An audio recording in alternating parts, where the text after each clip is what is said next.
is that everything that shows up in your experience, in your world, you're responsible for it. You got a piece in this. You're responsible for your life, right? So you know what happens when you give your life over to another person, right? Yeah, that whole victimhood.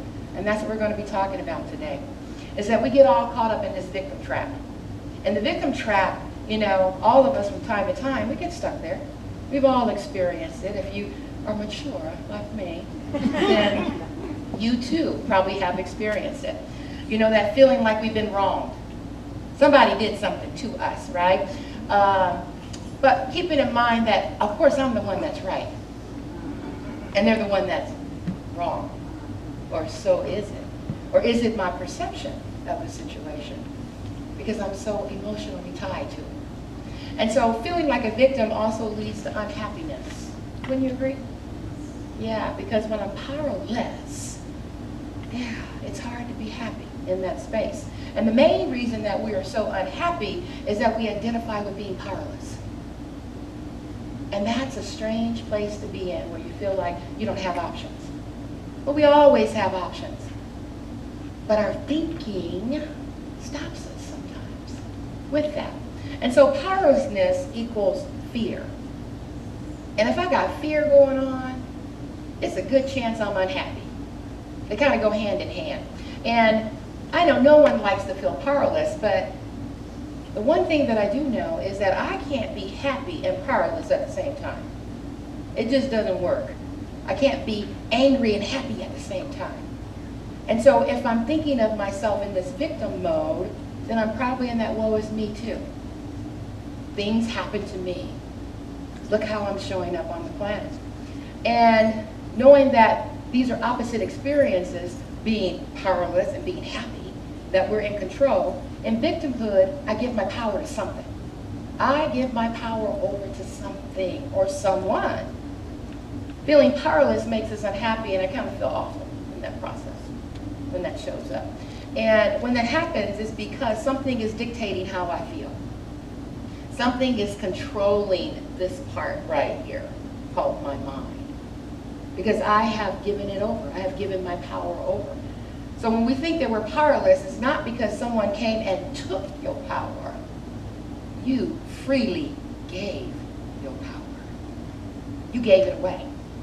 And I know some of you are addicted to trauma of the drama, right? We just kind of live for that. We're participating in this daily struggle. Every day is a struggle. And we create our own turmoil. And in that turmoil, we become the perpetual victim. Things are always happening to us. Do you know anybody like this? How they show up on the planet? Yeah, somebody's going, me. It's me, it's me, it's me. But why does there always seem to be the struggle in the life of the victim? You see them coming. And sometimes it was me, you know, is that I came with a story. I'd show up with a story of struggle. Not good enough. Not enough. Somebody did something to me 20 years ago. You see? And we get stuck in these spaces. And sometimes we move on and we think we're beyond the space, and then something comes along and touch that spot that's still tender. And you go back to victimhood again. So we become performers in their dramatic scenes, the victims, right? So they kind of pull you in. Next thing you know, you're in their drama. They call you up, they got a problem, it was something really small, and then it turns into a mountain. And there you are, right in the middle of the process. So participating in someone else's drama, we have a choice there too, don't we? Yeah. But you know what? If you're like me, I'm a recovering caregiver. And I'm always trying to save something. Save the world, help you, because with my consciousness, I can help you, right? Nah. What I have learned on my journey is that I can't give my consciousness away. As much as I want to, as much as I want to shed light on a situation, I can't give it away. So that means that you have to take back your power. You have to take back your power. Practitioners, we can pray for you to remind you of your spiritual truth, to get you back on track. But you are in control of this thing we call our mind. And with that, the one thing that I know about the victim is the victim doesn't want to let go of their story. They want to hang on to that story. I have talked to people and moved them all off the story, and they go right back and pick it back up. Right? So you choose how involved you want to be with your story. Because the one thing that I know when I'm in victim mode, it's all about struggle. It's all about struggle. And the victim process destroys happiness. It destroys the easiness and the balance and the harmony in life. And so that is the nature of the victim, the woe is me thinking. But blame is the getaway vehicle that the victim uses to flee the scene of their emotional crimes. It is your fault. You did it. It is because I don't have enough money. It's because I don't have a good job. It's because I lost my job. It's because I'm divorced. It's because we always have an excuse. Why it's happening to me right now? So who's in the getaway car this time? Or is it you? Or is it someone else dropping in and fixing blame to others? How does that show up on the planet? So the pain that we carry within ourselves when we're in victim mode, we can't help it. We walk into a space and it's flung all over the place, right? So you come in and it's like, oh, here she comes again. And you find yourself kind of moving out the way. I know when I was working, I would see certain people coming down the hall, and I was like, oh, I would go out of my way to do it the long way around. Because you knew that same story, that broken record, was going to start up all over again. And no matter how much you talked, how much you supported, how much you listened, it didn't matter, right? Because if I'm in victimhood, there's nothing you can say. I can't hear it. I'm not there. And so the thing about the victimhood is that it's about contaminating those peaceful moments. So here you are, you got balance and peace, and then, you know, all of a sudden, maybe it's you with stinking thinking. Maybe it's you that puts yourself and you start spiraling down. You're in a good space, and then all of a sudden something triggers a thought, and you find yourself in that victim mode as well. So in victimhood, we rage against ourselves. Because you know why we rage against ourselves? Because we're too busy fighting the outward enemy. We're too busy focused outwardly, when really all the challenge is that we need to confront the enemy that is within. We need to confront the enemy within. But it's much easier for me to focus outward. I can focus on you and all your problems. I can help you with your problems too. Because I'd rather not be spending time here, dealing with my stuff, right? But life shows up as us on the planet, and we have many opportunities to work on our stuff. And so with that, when we're talking about being a victim, I consider sometimes when I'm in that victim mode, I feel deeply wounded, you know, because it's a sensitive spot. There's something that has occurred in my life that's re-stimulated, that is taking me back to that space as if it was yesterday. It doesn't matter if it was 20 or 30 years ago.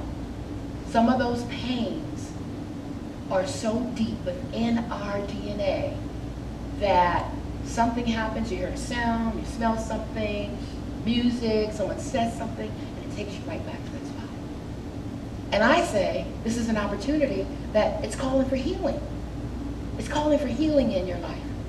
And so as we move along on this spiritual journey, the one thing that we know is that, you know, you're taking classes and you're doing your spiritual mind treatment and you're meditating.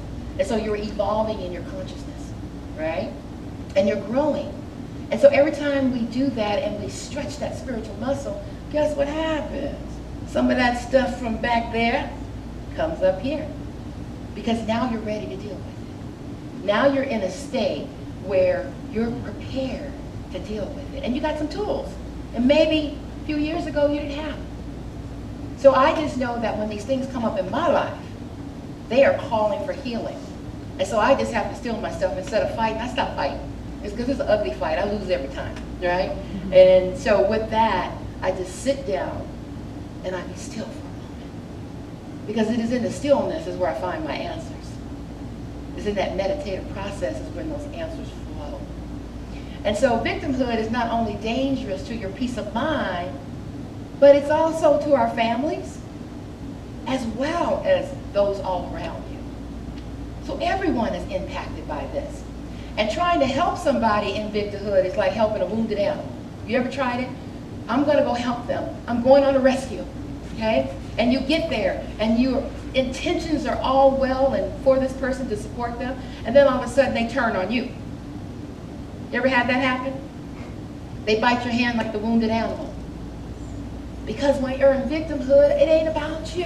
It's about me. It's about where I am at this moment. And so knowing that that's where they are, knowing that a victim will suck you into their hellish world if you let them. If you let them. This is where those awkward calls for love come in. Is that, I read a book many years ago, when helping you is hurting me. See, I will go so far. I will assist on the journey, but I have learned in my recovery process of caregiving is that I can't save you. Because if I do, where am I going to put you? Where am I going to put you after I save you? I ain't got nowhere to put you. So what I can do is stay in spiritual truth for you. But if I find myself, and I've found myself in this place so many times, is that I go and help someone, and then I look around and I'm the only one working. Where are they? They're gone. It's my project now. So I stopped taking on those little special projects. And I say grown folk need to handle their stuff, right? And I'm very good at that these days. So a victim will keep you there forever. They will keep you in there forever, drama after drama. Keep calling you, keep pulling you in, because you know what they want? They want an emotional supporter.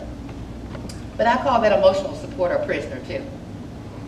Because with that process, you feel like you're locked in and you can't move and you can't do anything. And you can't help them. Well, you might not be able to help them on this within the condition of what they're going through, but you can help them in prayer. You can help them in the prayer process. And sometimes you got to take your hands off. Get out of the way, get out of the fixing business, if you will. But if you want to stay there and take on those projects and do your own work, have at it. But if that's becoming too heavy of a burden for you, it might be time to shift up your work a little bit and do something different. The one thing about the victim is that when they take that little problem that is a molehill and they turn it into a mountain, they're usually not by themselves, are they? There's usually an audience around them, and they are performing in front of that. And so you got to be careful, because when you're hanging off a cliff with someone who is in victimhood, you might have to make a decision. Because if you're over the edge and it's between you and me, I'm cutting the rope. I'm cutting the rope. Because there's a universal law of self-preservation. I can't help you until I help myself. So there's no need for us to go down, because when you're on the plane and the oxygen mask comes down, what do they tell you to do first? Yeah, before you put it on your kid. Absolutely. That's the same thing when you're talking about dealing with someone who is in victimhood. And sometimes letting go of someone is the only way that you can survive. If you're feeling like your life is all consuming by an individual, you might want to do a little check-in with yourself and really figure out, is this about them or is this about you? Okay? Okay. And so getting out of the fixing business is easier said than done, especially when it's someone that you love and care about. So definition of a victim, and I love this, it says, a victim believes, sincerely believes, that they are at the bottom end of a personal conspiracy. It is a conspiracy. Folks are after me, they're trying to do something to me, and not only that, the forces are conspiring against all of my endeavors. So everything that I do, something always happens, right? And ironically, it is the belief, this belief, that results in the endless gathering of the evidence for the victim. See, I told you. I told you they didn't like me. I told you it would happen this way. I told you I'm never successful at this stuff, right? But what we know around here is that which we say, that which we put our attention to, that's what's going to show up in your life. So who's responsible? Yeah, we are. We are, because that's where our power is. It's difficult for the victim to see the truth through the clouded paradigm of self-deceit and defeat. It's that defeatist behavior. So no matter what you say to them, they want to stay in that spot, right? And so I grew up in a family that had its share of dysfunction and challenges. And I won't go into all the details, but I do know that we had enough information to make a sitcom. And with that, I grew up in a very diverse family. And it was in the mid-1960s, and I remember we were called the mixed family because my mom was Irish, my dad was African American, and who has Native American roots. And so we led a very carefree lifestyle in the 60s. And some of us would probably call us flower kids. Some lovingly called us hippies. We were just free in spirit and life, growing our own vegetables and just loving life and loving people. I remember wearing this curly natural and having, you know, my fringes on my vest and my bell-bottom pants, and of course no shoes, right? And just free spirit. Well, at the age of 6, my parents decided that they wanted to get a divorce. And in the process of them divorcing, being the eldest of 4 kids, I felt like the weight of the world was on my shoulders. Now, no one said, little girl, you need to take all this on. But there was something about the position in my family, being the eldest with the younger siblings, that I thought that I was responsible. I was responsible. So we moved around a lot after the divorce. And our little protected bubble popped. And I remember it very clearly because one of our moves, we found ourselves in the middle of the Watts riots. 1965, it was like yesterday. And in that process, it was very scary for me as a young child. You know, I remember being in the car and seeing tanks go down the middle of the street. The National Guard was there, and buildings burning out of control. And the anger, people were just so angry. And it was really my first time that I had to deal with the issue of race. Dealing with all of the consciousness or lack of consciousness that came with the territory.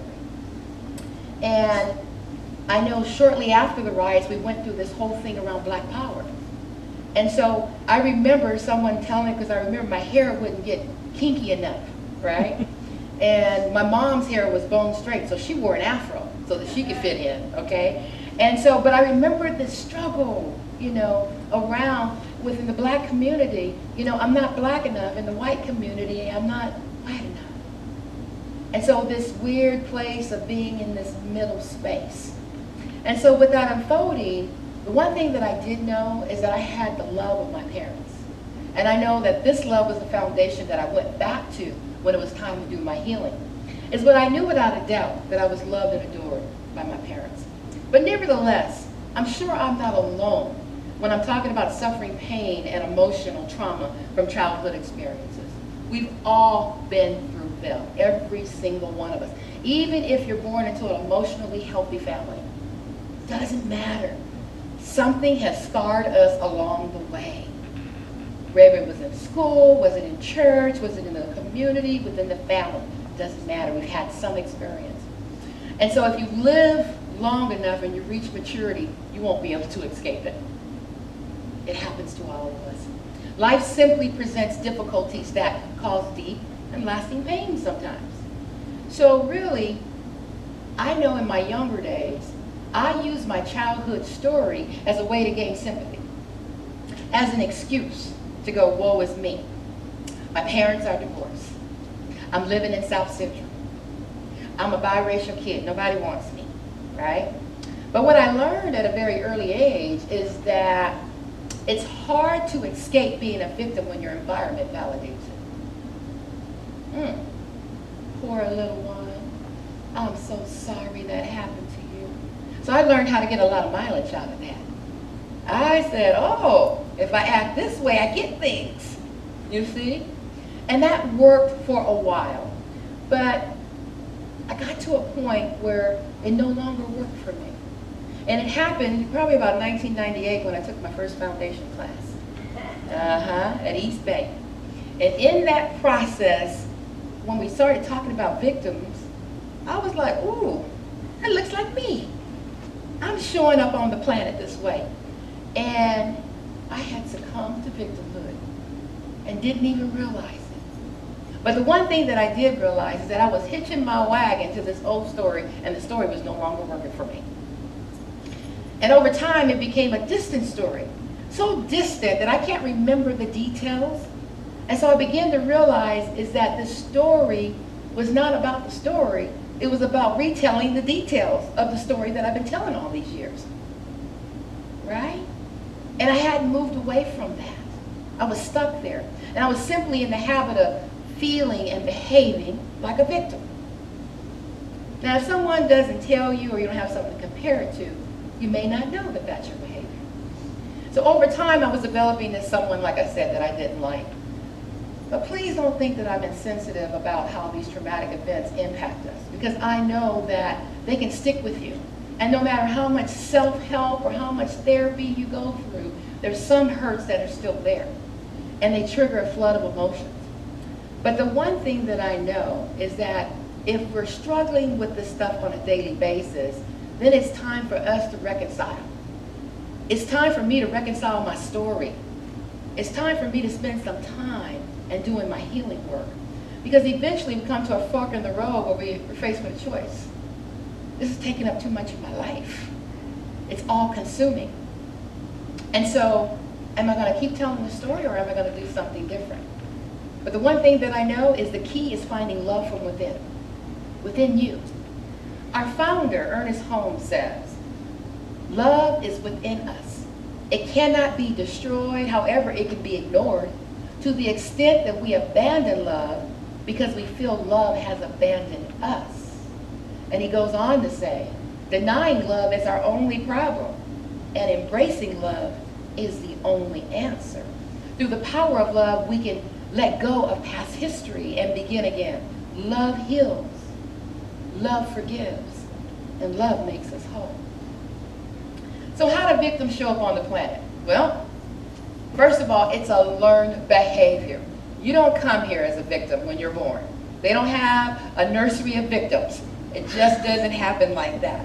But our experiences create the behavior of being a victim. And unable to cope or take action in difficult situations is someone who is in that victimhood. And we tend to see ourselves as a victim of the negative actions of others. Their responses are causing me to feel like a victim because I've given my power over to them. And it continues to be this way even after the negative situation is gone, right? That happened 20 years ago, and you're still in that space. You're still stuck there. Powerlessness is a learned behavior. And it's usually learned during childhood because it's so ingrained in us. But any negative traumatizing event that makes us feel powerless can also foster a victim mentality. Anytime you feel powerless, that victimhood is right behind. And being a victim becomes a coping mechanism to survive fear and pain. So believe me, you became a victim not because you just wanted to be a victim. Something happened that created fear, that created pain in your life, that puts you in victimhood. It didn't just happen. Victimhood helps with those psychological needs for safety. I want to feel safe, so I'm going to sacrifice myself to feel safe.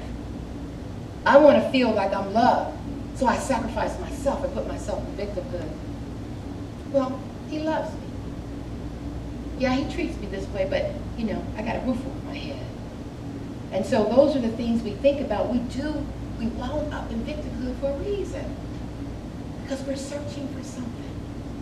We're looking for something that we're willing to sacrifice ourselves for it. Unfortunately, victimhood is not a very attractive and empowering place to be. Most of us, when we're there, it's very uncomfortable. And so we want to move on. And over time, people with a victim mentality begin to kind of put others off. It's like, oh no, I don't want to be around, because they're blaming stories with that same broken record over and over again. You begin to feel manipulated by the process.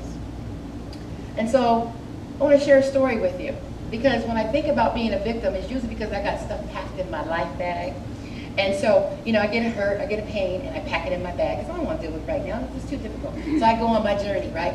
And then I wind up at your doorstep. Hello, right? Then you say something or do something, it pops the lock on my bag. And then all my stuff comes out, right? So what's in your bag? And this story is about two monks. And the two monks go to a neighboring monastery, side by side in the silence. And they arrive at the river that they have to cross. And the reason for the season is the water is really, really high during this time. And on the banks there's a young woman, and she's hesitating. She's not crossing the water. She's standing there, and she sees the two monks coming her way. And she says, well, can you help me across the river? And so the young monk says, don't you see that I am a monk and that I took a vow of chastity? The woman said, I require nothing from you that could impede your vow, but to simply help me to cross the river, replied the woman. I can't do anything for you. I can't help you, said the embarrassed young monk. It doesn't matter, said the elderly monk. Climb on my back and we will cross together. And so when they reached the other side, the older monk put her down and the woman thanked them with a broad smile. And both monks continued en route to the monastery in silence. And the closer they got to the monastery, the younger monk said, I can't stand it anymore. I cannot stand it anymore. You shouldn't have carried that person on your back. It's against our rules. And I'm just going to have to tell. It's against our vows. This young woman, said the elderly monk, he said she needed our help. And I put her down on the other side of the bank. But you didn't carry her at all, but you still have her on your back, replied the older monk. And so what is it that you're carrying around that you no longer need? What is it that you need to release at this time? So as I'm talking to you and I'm mentioning the word victim, what's coming up? Is there a sting? Is there a call for healing in your life? Send love to that spot. But that means that you're ready. You're ready to deal with it, whatever it is. And so the one thing that I want you to know before I leave here tonight is that you are powerful. You are powerful. Do you realize how powerful you are? No. Because through the process of mind, you have the ability to change your situation. You are empowered to change your life simply through the process of using this brilliant piece here called your mind. You can change your community, you can change your world, you can change your life simply by changing the way that you think. And as we move along in this human experience, we forget how powerful we are because we have an experience and are deduced by it and find ourselves in the woe is me, it happened to me, in that victim mentality. And so when you think about it, all experiences are pretty much benign. They're benign until we put our little blessing on it called our life experiences. I put my little filters on it and all of a sudden it becomes a problem. But for my neighbor, it wasn't a problem. But for me, it is. So that means there's something coming up for me and I need to address it. So the blessing or not is our thinking. And so do you know people that that think they have power over us? Do you have people in your life that suck the power out of you? Well, guess what? They're not doing it on their own. They have a willing partner called you. You're in there giving it to them, right? And so one of the ways we give our power away is by being a victim. And the only power others have over us is the power that we hand over to them. The one thing that I know by my mind, I have the ability to take my power back. Just like that. It's not rocket science, folks.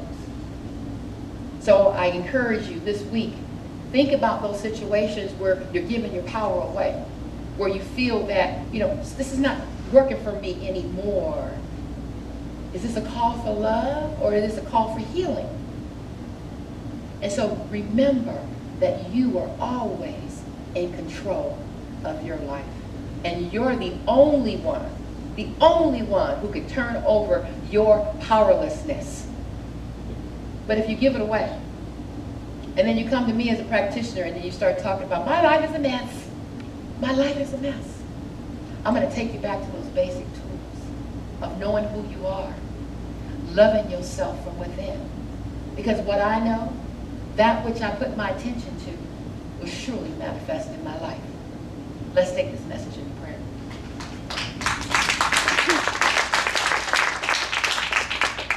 Just knowing at this very moment that we're in the heart and mind of God, and knowing that there's a divine unfolding, there's an opening, that I know that I am always at choice. And I no longer have to stay in the victim lane anymore, that I can choose to be victorious in this process that I call life, that I can take back my power, that I no longer have to feel the limitations or the lack of not being good enough, that I am in the glory of God. I am the glory of God, and God is all around, in and through me. I am it. And when I recognize that, I gain my power. And so I rest in this place of gratitude. Gratitude that at any given moment, I have the power to change my life. And so I rest in this place of knowing this, that all is well. And I also pray for the prayer requests, knowing that the intention of every prayer that is in that box, that we know that the intention is unfolding brilliantly. It's unfolding with ease and grace, and the highest and best is unfolding for all of those prayers. And so I just rest in this place of knowing this, that all is well.